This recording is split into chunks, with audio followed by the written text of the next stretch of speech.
मोदी जी ने पलीता लगा दिया है। अब मेक इन इंडिया का कोई मतलब नहीं रहा, क्योंकि अब दुनिया भर में मेक इन पाकिस्तान का जलवा छा गया है। जी हाँ, हर बात को देशभक्ति और राष्ट्रवाद से तौलने वाली की सरकार में अब मेक इन इंडिया का क्रेज खत्म हो गया और अब मेक इन पाकिस्तान छा गया है। दरअसल भारत का कपड़ा उद्योग बांग्लादेश से भी पीछे हो चुका है। कोरोना काल के दौर में बांग्लादेश की अर्थव्यवस्था हमारे देश से कहीं ज्यादा बेहतर साबित हुई, लेकिन अब पाकिस्तान ने बांग्लादेश को भी विदेशी कारोबार के मामले में पछाड़ दिया है और अब भारत के हक में आने वाले पैसे से दोनों हाथों से अपनी झोली भरने में लगा हुआ है। हमारे मोदी जी और उनके सिपाह सलार अभी भी चुनाव में मस्त हैं। यूपी वाले महाराज जी तो बकायदा गर्मी उतारने की धमकी भी दे रहे हैं, लेकिन यहां तो हमारा अपना ही पड़ोसी देश मोदी जी की कथनी और करनी पर कालिक पोत गया। दरअसल पाकिस्तान इस वक्त टेक्सटाइल इंडस्ट्री में भारत से भी ज्यादा ऊंचाइयों को छू रहा है और इसकी सबसे बड़ी वजह भी भारत ही है, क्योंकि कोरोना काल में जब दुनिया भर की नामी गिरामी कंपनियों ने भारत को ऑर्डर दिया, तब हमारे विशाल देश ने उन ऑर्डर को लेने से इनकार कर दिया। नतीजा ये हुआ कि पाकिस्तान ने उन नामी गिरामी और ब्रांडेड कंपनियों का ऑर्डर लेना शुरू कर दिया। बड़ी बड़ी कंपनियों ने अपने ऑर्डर भारत से छीनकर पाकिस्तान की झोली में डाल दिए, क्योंकि भारत उन कंपनियों के ऑर्डर को समय से देने में सक्षम नहीं था, जिसके बाद तो पाकिस्तान की बल्ले बल्ले हो गई। इमरान खान ने रातों रात कई ऐसे कारनामे कर दिए जिसके बारे में किसी ने सोचा नहीं था।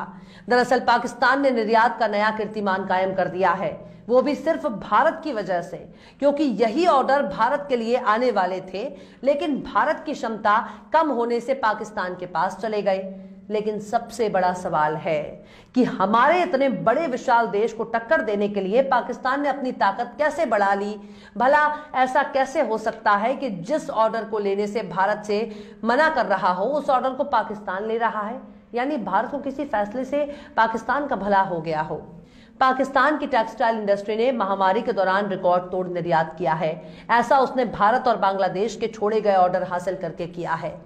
ब्लूमबर्ग के मुताबिक पाकिस्तान के प्रधानमंत्री इमरान खान के वाणिज्य सलाहकार अब्दुल रज्जाक दाऊद ने दावा किया है कि जून में खत्म होने वाले साल में पिछले साल के मुकाबले कपड़ा निर्यात का रिकॉर्ड 40% से बढ़कर 21 अरब डॉलर यानी 1,57,000 करोड़ रुपए तक हो सकता है।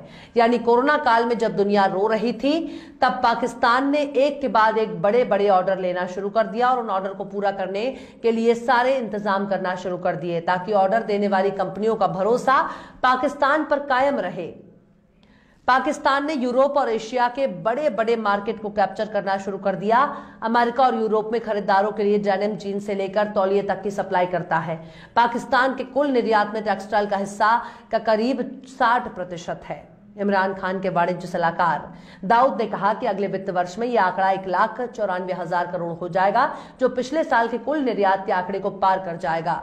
पाकिस्तान का कपड़ा उद्योग तेजी से आगे बढ़ रहा है। इससे भी ज्यादा हैरानी वाली बात यह है कि पाकिस्तान के आगे बढ़ने के पीछे की वजह है भारत। साल 2020 में जब महामारी बढ़ी, तो पाकिस्तान ने भारत और बांग्लादेश जैसे देशों से मुकाबले के लिए कारखाने खोलने शुरू कर दिए। अब टारगेट कॉर्प और हैंस ब्राइड्स इंक समेत कई ग्लोबल ब्रांड ने ऑर्डर भी हासिल किए। दाऊद कहते हैं कि हमें बहुत सारे ऑर्डर बांग्लादेश और भारत से ट्रांसफर होकर आए थे। अच्छी बात यह हो रही है कि हम अब बांग्लादेश के साथ मुकाबले की स्थिति में हैं। 3-4 साल पहले बांग्लादेश ने तो हमें बुरी तरह पछाड़ दिया था। लेकिन सवाल है, पाकिस्तान ने आखिर ऐसा कैसे कर लिया? उसके पीछे की बस एक वजह है, पाकिस्तान ने टैक्स में कमी कर दी, सस्ता लोन कर दिया और बिजली लगातार सस्ती रेट पर देना लगा।